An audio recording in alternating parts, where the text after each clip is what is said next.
Guys, welcome back to my YouTube channel Ashwini Dinesh 143 YouTube channel. ಇವತ್ತಿನ ವಿಡಿಯೋದಲ್ಲಿ pregnant ಇರೋರು ಯಾವೆಲ್ಲ ವಿಷಯಗಳನ್ನು ನೆಗ್ಲೆಕ್ಟ್ ಮಾಡಬಾರ್ದು ಅನ್ನೋದ್ರ ಬಗ್ಗೆ ತಿಳ್ಕೊಳ್ಳೋಣ. ವಿಡಿಯೋ ಸ್ಟಾರ್ಟ್ ಮಾಡೋಕ್ಕಿಂತ ಮುಂಚೆ ಇನ್ನೂ ಯಾರೆಲ್ಲ ನನ್ನ ಚಾನಲ್ ಸಬ್ಸ್ಕ್ರೈಬ್ ಆಗಿಲ್ವೋ ಪ್ಲೀಸ್ ಸಬ್ಸ್ಕ್ರೈಬ್ ಮಾಡ್ಕೊಳ್ಳಿ, ಹಾಗೆಯೇ ಸಪೋರ್ಟ್ ಮಾಡಿ ಗೈಸ್. ಪ್ರೆಗ್ನೆನ್ಸಿ ಟೈಮಲ್ಲಿ ಪ್ರತಿಯೊಂದು ವಿಷಯನೂ ತುಂಬಾ ಇಂಪಾರ್ಟೆಂಟ್ ಆಗುತ್ತೆ, ಹಾಗೆಯೇ ಪ್ರತಿಯೊಂದು ತಿಂಗಳು ಕೂಡ ತುಂಬಾ ಇಂಪಾರ್ಟೆಂಟ್ ಆಗುತ್ತೆ. ಸೊ ಪ್ರೆಗ್ನೆನ್ಸಿ ಟೈಮಲ್ಲಿ ಯಾವೊಂದು ಹಂತನೂ ಕೂಡ ನಾವು ನೆಗ್ಲೆಕ್ಟ್ ಮಾಡೋದಕ್ಕೆ ಹೋಗಬಾರ್ದು. ಏನಕ್ಕಂದರೆ ನಾವು ಮಾಡುವಂತಹ ಕೆಲವೊಂದು ಸಣ್ಣ ಸಣ್ಣ ಮಿಸ್ಟೇಕ್ ಕೂಡ ಮಗುವಿನ ಮೇಲೆ ಪರಿಣಾಮ ಬೀರಬಹುದು. ಸೊ ಫಸ್ಟ್ ಏನಪ್ಪ ಅಂತಂದರೆ, ಪ್ರೆಗ್ನೆನ್ಸಿ ಟೈಮಲ್ಲಿ ಪ್ರತಿ ತಿಂಗಳು ಚೆಕಪ್ ತುಂಬಾ ಇಂಪಾರ್ಟೆಂಟ್. ಏನಕ್ಕಂದರೆ ನಮ್ಮ ಮಗುವಿನ ಆರೋಗ್ಯದ ಬಗ್ಗೆ ಡಾಕ್ಟರ್ ಕ್ಲೀನಾಗಿ ಚೆಕ್ ಮಾಡಿ ನಮಗೆ ರಿಪೋರ್ಟ್ ತಿಳಿಸ್ತಾ ಇರ್ತಾರೆ. ಸೊ ಮಗು ಹೆಲ್ದಿ ಆಗಿದೆಯಾ ಇಲ್ವಾ ಅನ್ನೋದ್ರ ಬಗ್ಗೆ ನಾವು ತಿಳ್ಕೊತಾ ಇರಬೇಕು. ಸೊ ಚೆಕಪ್ ಇದ್ದಾಗ ಮಿಸ್ ಮಾಡ್ದೇ ಚೆಕಪ್ ಮಾಡಿಸ್ಕೊಳ್ಳಿ. ಮಂತ್ಲಿ ಚೆಕಪ್ ಆಗಿರ್ಬೋದು ಅಥವಾ ನಿಮಗೆ ಸ್ಕ್ಯಾನಿಂಗ್ ಇದೆ ಅಂತ ಹೇಳಿದಾಗೂ ಕೂಡ ಸ್ಕ್ಯಾನಿಂಗ್ ಮಾತ್ರ ಯಾವುದೇ ಕಾರಣಕ್ಕೂ ಮಿಸ್ ಮಾಡ್ಕೊಳ್ಳೋದಕ್ಕೆ ಹೋಗಬೇಡಿ. Next food. ಪ್ರೆಗ್ನೆನ್ಸಿ ಟೈಮಲ್ಲಿ ನಾವು ಯಾವುದೇ ಒಂದು ಆಹಾರನ ತಿನ್ನೋದಕ್ಕೆ ಮುಂಚೆ ಅದು ಮಗುವಿಗೆ ಹೆಲ್ದಿನಾ ಅಥವಾ ಅನ್ಹೆಲ್ದಿನಾ ಅಂತ ತಿಳ್ಕೊಳೋದು ತುಂಬಾ ಇಂಪಾರ್ಟೆಂಟ್ ಆಗುತ್ತೆ. ಸೊ ಪ್ರೆಗ್ನೆನ್ಸಿ ಟೈಮಲ್ಲಿ ತುಂಬಾ ಹೆಲ್ದಿ ಫುಡ್ಡನ್ನು ತಿನ್ನೋದು ತುಂಬಾ ಮುಖ್ಯ ಆಗಿರುತ್ತೆ. ಹಣ್ಣುಗಳು, ತರಕಾರಿಗಳು, ಸೊಪ್ಪುಗಳು, ಹಾಲು, ಈ ಥರ ಪ್ರೋಟೀನ್ ಯುಕ್ತ ಆಹಾರಗಳನ್ನು ನಾವು ಸೇವಿಸಬೇಕು. ಇದರಿಂದ ಮಗು ಕೂಡ ಹೆಲ್ದಿ ಆಗಿರುತ್ತೆ, ಹಾಗೆಯೇ ತುಂಬ ಆರೋಗ್ಯವಾಗಿ ಕೂಡ ಜನಿಸುತ್ತೆ.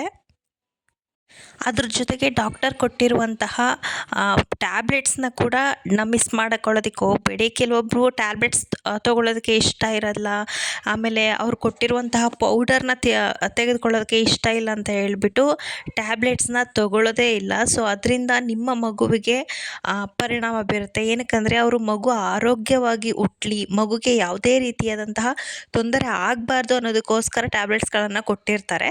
ಸೊ ಎವ್ರಿಡೇ ಅವ್ರು ಕೊಟ್ಟಿರುವಂತಹ ಟ್ಯಾಬ್ಲೆಟ್ಸ್ಗಳನ್ನು ತೆಗೆದುಕೊಳ್ಳೋದು ತುಂಬಾ ಮುಖ್ಯ. ಆಮೇಲೆ ಪ್ರೆಗ್ನೆನ್ಸಿ ಟೈಮಲ್ಲಿ ನಮ್ಮದು ರಕ್ತ ಕೂಡ ಕಡಿಮೆ ಆಗ್ತಾ ಇರುತ್ತೆ. ಆಮೇಲೆ ಡೆಲಿವರಿ ಟೈಮಲ್ಲಿ ತುಂಬಾ ಬ್ಲೀಡಿಂಗ್ ಹೋಗುತ್ತೆ. ಸೊ ನಾರ್ಮಲ್ ಡೆಲಿವರಿಗಿನ್ನ ಸಿಸೇರಿಯನ್ ಆದರೆ ನಾರ್ಮಲ್ ಡೆಲಿವರಿಗಿನ್ನ ಹೆಚ್ಚಾಗಿ ಬ್ಲಡ್ ಹೋಗ್ತಾ ಇರುತ್ತೆ. ಸೊ ಅದಕ್ಕೋಸ್ಕರ ನಾವು ಬ್ಲಡ್ ಇಂಪ್ರೂವ್ ಆಗುವಂತಹ ಒಂದು ಫುಡ್ಸ್ ಆಗಿರ್ಬೋದು, ಆಮೇಲೆ ಫ್ರೂಟ್ಸ್ ಆಗಿರ್ಬೋದು, ಈ ಥರ ಫುಡ್ಸ್ಗಳನ್ನು ನಾವು ಜಾಸ್ತಿ ತಿನ್ನೋದ್ರಿಂದ ಡೆಲಿವರಿ ಟೈಮಲ್ಲಿ ಆಗುವಂತಹ ಈ ಥರ ಸಮಸ್ಯೆಗಳಿಗೆ ಮುಂಚೆನೇ ಪರಿಹಾರ ಕಂಡ್ಕೋಬಹುದು. ಏನಕ್ಕಂದರೆ ಡೆಲಿವರಿ ಟೈಮಲ್ಲಿ ಕೆಲವರಿಗೆ ಬ್ಲಡ್ ಕಡಿಮೆ ಇದ್ದಾಗ ಅವ್ರಿಗೆ ಮತ್ತೆ ಬ್ಲಡ್ ಹಾಕುವಂತಹ ಚಾನ್ಸಸ್ ಇರುತ್ತೆ. ಸೊ ಈ ಥರ ತೊಂದರೆ ಆಗಬಾರ್ದು ಅಂತ ಹೇಳಿದರೆ ಪ್ರೆಗ್ನೆಂಟ್ ಇದ್ದಾಗಲೇ ನಾವು ಬ್ಲಡ್ ಇಂಪ್ರೂವ್ ಆಗುವಂತಹ ಒಂದು ಫುಡ್ಸ್ಗಳನ್ನು ನಾವು ತಗೋಬೇಕಾಗತ್ತೆ. ಇಲ್ಲ ನಮ್ಮದು ಬ್ಲಡ್ ಲೆವೆಲ್ ತುಂಬಾ ಚೆನ್ನಾಗಿದೆ ಅಂತಂದರೆ ಅದು ಗಾಡ್ ಗಿಫ್ಟ್. ಬಟ್ ಕೆಲವೊಬ್ಬರಿಗೆ ಈ ಥರ ಸಮಸ್ಯೆಗಳು ಬರ್ತಾ ಇರುತ್ತೆ. ಸೊ ಮುಂಚಿತವಾಗಿಯೇ ನಾವು ಮುನ್ನೆಚ್ಚರಿಕೆ ಕ್ರಮವಾಗಿ ನಾವು ಆಹಾರಗಳನ್ನು ತೆಗೆದುಕೊಳ್ಳೋದ್ರಿಂದ ಈ ಸಮಸ್ಯೆಗಳಿಂದ ಹೊರಬರಬಹುದು.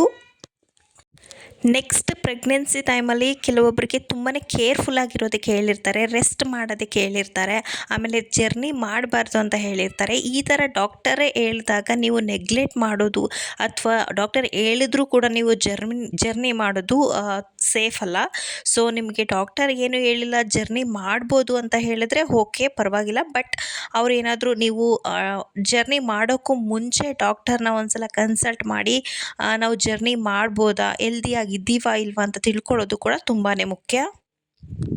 ಏನಕ್ಕಂದರೆ ಕೆಲವೊಂದು ಟೈಮಲ್ಲಿ ಜರ್ನಿ ಮಾಡೋದ್ರಿಂದ ಕೂಡ ಮಿಸ್ಕರೇಜ್ ಆಗುವಂತಹ ಚಾನ್ಸಸ್ ಇರುತ್ತೆ. ಸೊ ಈ ರಿಸ್ಕ್ನ ತೊಗೊಳ್ಳೋಕ್ಕೂ ಮುಂಚೆನೇ ನಾವು ಮುನ್ನೆಚ್ಚರಿಕೆ ಕ್ರಮಗಳನ್ನು ತೆಗೆದುಕೊಳ್ಳೋದು ತುಂಬಾ ಅವಶ್ಯಕ.